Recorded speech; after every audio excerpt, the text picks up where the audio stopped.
안녕하세요. 대장동 1심 판결 후에 검찰이 항소를 포기했잖아요. 이 결정이랑 또 그 내부 갈등.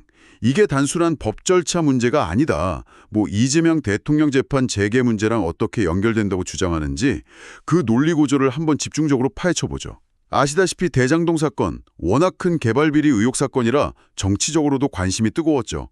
자, 사건 시작은 그 대장동 1심 판결이었어요. 피고인들한테 검찰 구형보다 형량이 더 높게 나오고 심지어 전원 법정 구속됐죠. 검찰 입장에선 뭐랄까 꽤 성공적인 결과 아니었나 싶어요. 네, 겉으로 보기엔 그랬죠. 검찰이 항소를 포기했다는 거예요.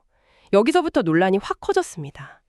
특히 이 사건 수사했던 강백신 검사, 이런 분들이 막 강하게 반발하면서 이거 윗선 외압이다 이런 주장을 했고요.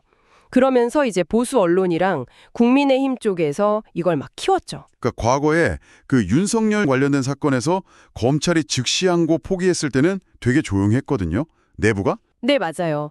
그때랑 비교하면 이번 반발은 정말 이례적이다. 뭔가 다른 속내가 있는 거 아니냐 이런 의문을 제기하는 거죠. 검찰 내부에서도 좀 선택적으로 문제를 제기한다. 이런 비판적 시각이군요. 그렇죠. 이진수 법무부 차관이 노만석 검찰총장 대행한테 항소 다시 생각해보라고 이게 장관 뜻이다 이렇게 전했다는 거.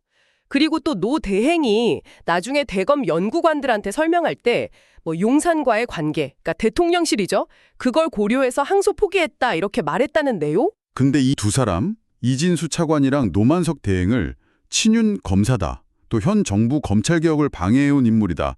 그러면서도 좀 이상한 게 이 사람들이 진짜 외압이라고 느꼈으면 왜 직을 걸고 항소를 안 했냐는 거예요. 이 점에 좀 날카로운데요? 바로 그겁니다. 이게 단순 항소 포기에 대한 반발이 아닐 수 있다는 거죠.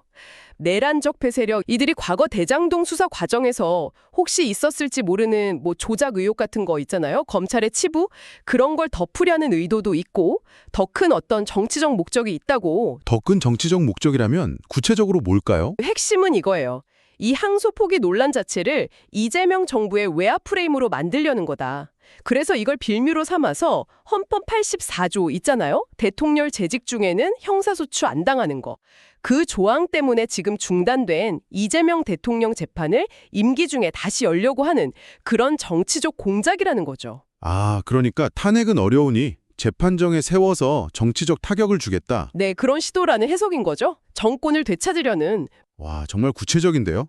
이런 주장을 뒷받침할 만한 정황 같은 것도 나오나요? 네, 예를 들어서 지난 국정감사 때 국민의힘 의원이 대통령 재판 다시 할 수 있냐 이런 질문을 했다는 점, 그리고 또 대통령 재직 중 재판 중단을 확실히 하려는 형사소송법 개정안이 있었는데 이게 대통령 반대로 무산된 점, 이런 것들을 연결지으면서 검찰 내부 반발을 결국 대통령 재판 재개 명분 쌓기 위한 어떤 계획된 움직임으로 보는 거죠. 그렇군요.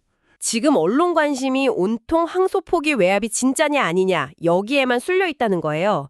그러다 보니까 정작 대장동 초기 수사 때 문제점들, 회유나 협박으로 증언 조작했다는 의혹 같은 거요.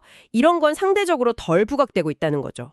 그러면서 소위 그 내란 적폐 세력이라고 지칭된 세력이 대통령이 자기한테 불리한 재판을 막았다. 이런 여론을 만들려고 한다는 분석이에요. 요약하면 이 메모는 대장동 항소 포기 사건을 단순히 법리 문제가 아니라 훨씬 더 큰 그림에서 보고 있어요.